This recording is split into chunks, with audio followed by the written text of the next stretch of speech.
what kind of person are you to do this? I mean, these are disgusting and serious comments.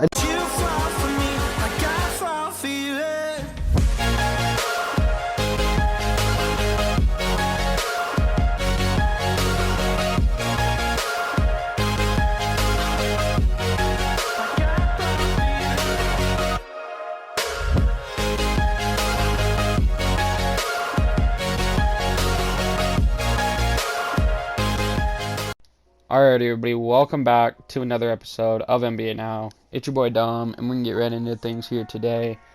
So, today, some bad news coming out of Phoenix, some bad news for the NBA. Yeah, I mean, if you guys don't know, Robert Sarver is more than likely going to go under investigation for numerous disgusting racist comments that he's put out through the years of owning the team. I mean, this is a guy that has owned the team for quite a while. Pretty much my entire life, he's owned the team. And just to see some of these comments that I was reading, I had to make this video. I didn't really want to make this video, but I kind of had to. Just looking at some of these comments, and I just wanted to put my perspective out there on it, and it's just disgusting to start things off. But I guess before we dive into some of this stuff that's coming out, if you take a step back, and, you know, as an NBA fan, there's typically two teams that don't have good owners, right? When you think of those teams, you think New York Knicks, you think Phoenix Suns. Obviously, everybody knows James Dolan is not that great for the New York Knicks as an owner, and then pretty much everybody knows that Robert Sarver is not a good owner for the Suns. Though we didn't quite know to this extent, you know, typically we looked at him as just a very cheap owner, a guy that would trade TJ Warren away for, like, a couple $1,000,000 or whatever it is, or a second round pick, or whatever he could do to save money. That's what he did. It felt like Phoenix Suns fans had that thoughts. Outside of the Phoenix Suns, that was how we kind of viewed it.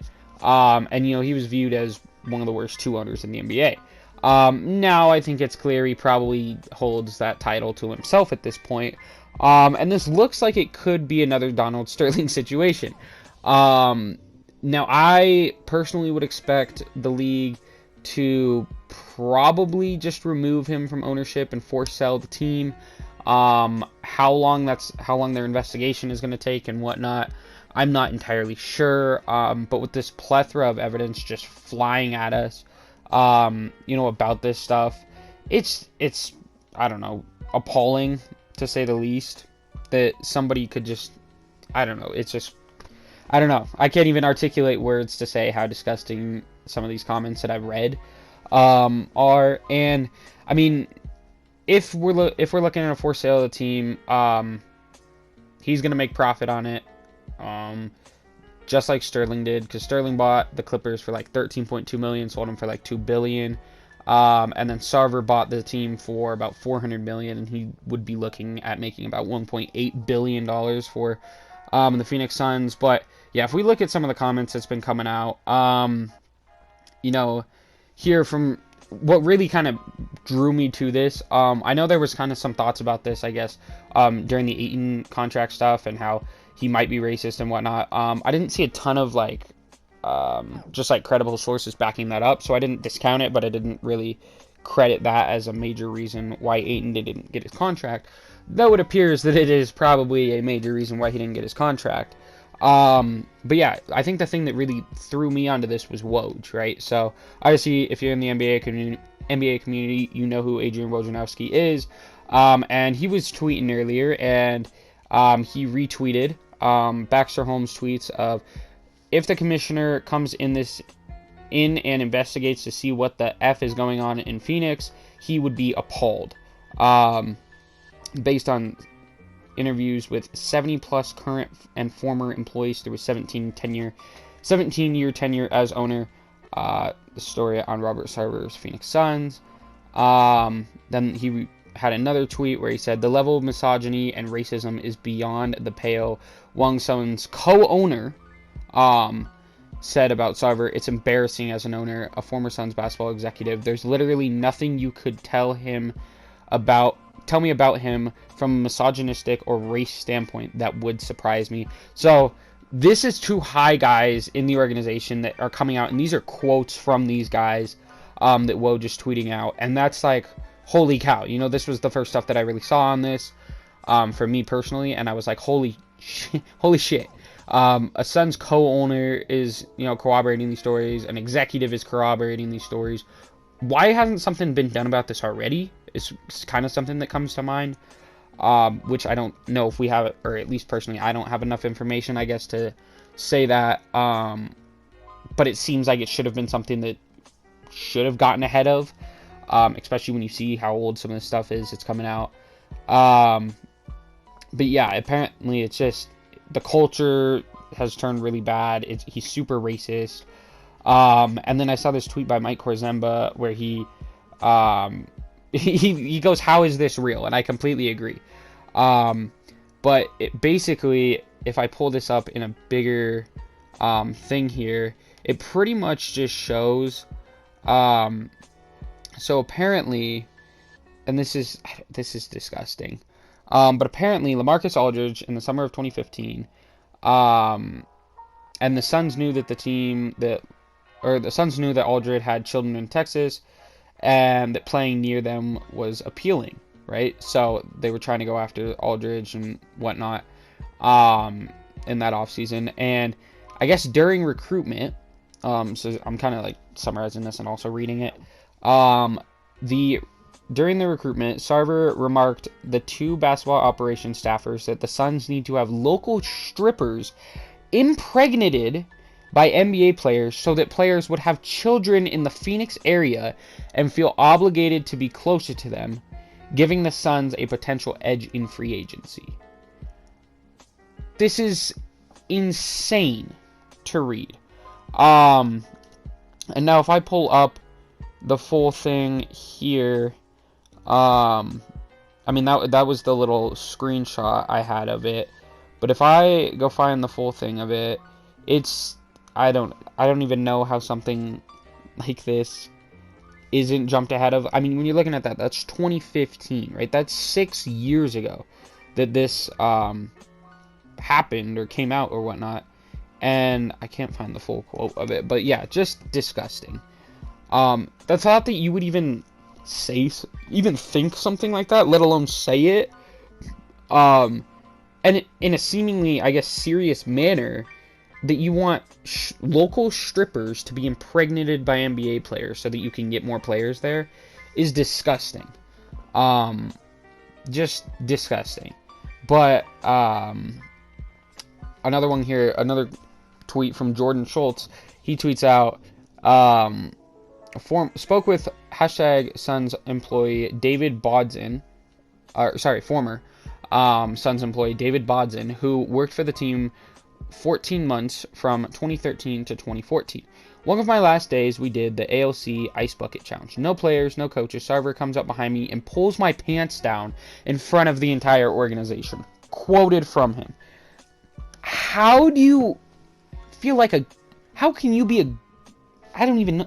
What kind of person are you to do this? I mean, these are disgusting and serious comments. I mean, that's damn near sexual assault, I believe. And in a public sexual assault, pretty much. He should be in jail for this, alone, right? This alone, he should be in jail for. Let alone some of these other stuff. And if we just go to Safari, I mean, that's going to be one that comes up pretty quick for the popular on Twitter. You know, it also comes out that, yeah, just disgusting. Yeah, I mean, look, from another tweet says, Robert Sarver has been one of the worst NBA owners for a while, and the franchise deserves better. And we all knew that he wasn't a good owner. But I don't think anybody quite knew just the validity of this. And it's just disgusting reading some of this stuff. You know, apparently he was like using the N-word in a conversation about Draymond. So it's like the report from Clutch Points is that Suns Robert Sarver allegedly used Draymond in N-word rant. So just that's that's just not something you do. And apparently, I guess, he said, why does Draymond Green get to run up the court and say N-word? Sarver, who is white, allegedly said, repeating the N-word several times in a row. You can't say that. Watson, who is a black and Hispanic, told Sarver. Let me pull up this full thing here. Just disgusting. And then Sarver, apparently just not even understanding the situation, says, why? And just, Watson again told him, you can't say that, and he just kept saying it. So apparently he just feels it's okay to say that, and that is so wrong, and also so telling of this situation, that he feels okay to just be screaming the N-word at a player, and sees no problem with that. He feels that it would be a good idea to impregnate random strippers from NBA players, just so that you can have them potentially want to come to the team. He wants to have a kid's life be born just so that he can try and sign a player. I don't even know what to make of some of this stuff that I'm reading, because it's outright disgusting. The fact that you would pull someone's pants down in front of an organization. Clearly a guy that isn't your best buddy. He's only worked for you for 14 months. And it's no wonder he doesn't work for you anymore, because he should have sued you for what you did to him. It's just disgusting, and I think if we look at the DeAndre Ayton contract situation, I would say it's apparent that there had to be racism involved in it, because I think more than likely, although there's disagreement on if Ayton probably should have gotten the contract, overall, compared to some of the guys that got it, he should have gotten it, right? Whether you want to pay him that much is up in debate. Personally, like I said in my DeAndre Ayton video, you guys can go check that out. I wouldn't pay him that that max money, right? I think the Gobert contract's going to hurt the Jazz. I think that would hurt the Phoenix Suns. But it's not that I wouldn't pay him. I'd pay the guy $100+ million to play for the team. You know what I mean? Do I want to be paying him $35+ a year? No. But if I'm paying him a $120 million contract, Ayton is definitely worth a $120 million contract, for sure. And I think when you look at the situation now, it must have come from the top, and this is purely speculation here, but it must have come from the top, from Sarver, that he didn't want to pay him, right? And then I think when you look at some of the other contracts, Devin Booker's been paid, right? Landry Shamet's been paid. Chris Paul got a new contract, and Mikal Bridges got a new contract. Those are some of your recent contracts to come out of Phoenix. And when you look at that, we're looking at it from a race standpoint, I guess, you see that Devin Booker and Landry Shamet are not these black guys, right? Nothing wrong with that. And they got paid. Mikal Bridges and Chris Paul are much lighter skinned than DeAndre Ayton, so I don't know what...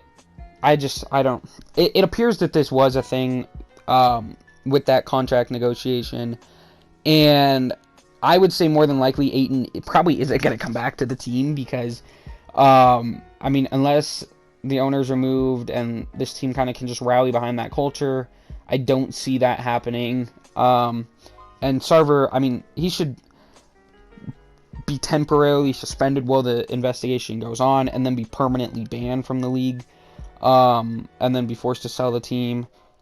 But I don't know. I guess we'll have to see how this kind of rolls together. I think there's no doubt that this happens. But yeah, this is it was super shocking, and really, it felt like it was out of nowhere this morning, to see this come out. Again,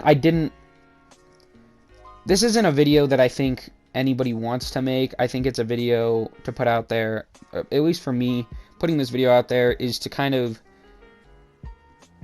help me understand the situation a little bit more, help other people understand the situation more, and just us as a collective come together I think, as an NBA community and just say that this guy needs to go. Like, this isn't what I feel like the NBA represents. This isn't what I feel like as NBA fans. I don't think this guy deserves our money. And, I mean, this continues on and on. And this is really weird for the Phoenix Suns, too, situationally wise, because you're coming off not a conference finals victory, but an NBA finals run in which you lost. You're trying to make it back to there, and now you're going to have to deal with this. I also feel bad for Chris Paul a lot here, because Chris Paul has had to deal with two of the worst owners, if not the two worst owners in all of sports history in his career. And so I think we just have to, in part, also just feel bad for Chris Paul in this. Feel bad for just a plethora of people that Sarver just felt okay doing these things towards. And like I said, just get him out of the league as soon as possible. This is just a disgusting situation. And I hope the NBA just resolves it quickly. Like I said, gets him out of the league, sells the team. Obviously, that's not an entirely quick process to sell the team, but you could be an interim owner in that time period and kind of just wait until a buyer comes forward. An NBA team, there's only 30 of them, so somebody's going to want to come forward. It's definitely something, and I guess it opens some possibilities for brightness in the future, right? You should be getting a new owner in Phoenix that maybe is going to care more about the team, right? Maybe you're going to see kind of like the Clippers, right? They got Steve Ballmer, and he loves the team, right? He's the richest owner in the NBA, right? But when you look at a guy like him, or you look at Mark Cuban, like they're just fans. They're fans of the team, and I think that's the best thing you can hope for in an NBA owner is for that owner to just be really just a rich fanboy of your team. And so hopefully, like I said, Sarver's out of the league. Hopefully we can get a good owner there to Phoenix, because the fans deserve it. I mean, as a Nuggets fan, we had our disagreements in the last playoffs, obviously, with the Phoenix Suns and whatnot. But overall, NBA fans, I think as a whole, we just love the game of basketball. And the more good basketball and the better owners there are around the league and just around the country, around the world, whatever it may be, just the better it is for the sport. And so I just hope that you get a good owner into Phoenix, get Sarver out of there as soon as possible, and just try and rebuild this culture. Yeah, I mean, shout out to Monty Williams to be under this and be able to build a championship contending team. Yeah, I don't really know what else to say. I mean, I'm definitely not even saying enough in this 20-minute-ish video. But yeah, there's definitely more than that needs to be said and needs to be done. But again, I just hope it's all resolved, and that the justice for these people that, like the guy, like the person that had their pants pulled down in front of an entire organization, or just the justice for these people that he's had these comments toward and actions toward is kind of brought forth and really captured, because he should never be allowed in an NBA arena again. And yeah, again, I'm just sorry that David Bodson had to go through something like that, and that these that people had to listen to these comments, or maybe felt like they couldn't speak up, or what it may be, because obviously these were years ago, right? So you wonder if maybe they feel like they couldn't speak up because he's an NBA owner and whatnot. So I feel bad for everybody involved in this situation other than Sarver. I think he's got whatever's coming to him and more, he probably deserves. And so, yeah, I guess we're just going to have to wait and see kind of how things turn out. But again, just terrible situation. Yeah, that's going to do it for me today. It's been your boy Dom with NBA Now. Yeah, just be a good person, I guess is how I kind of want to leave this video off. Just be a good person, and have a good rest of your day, everybody. Peace out.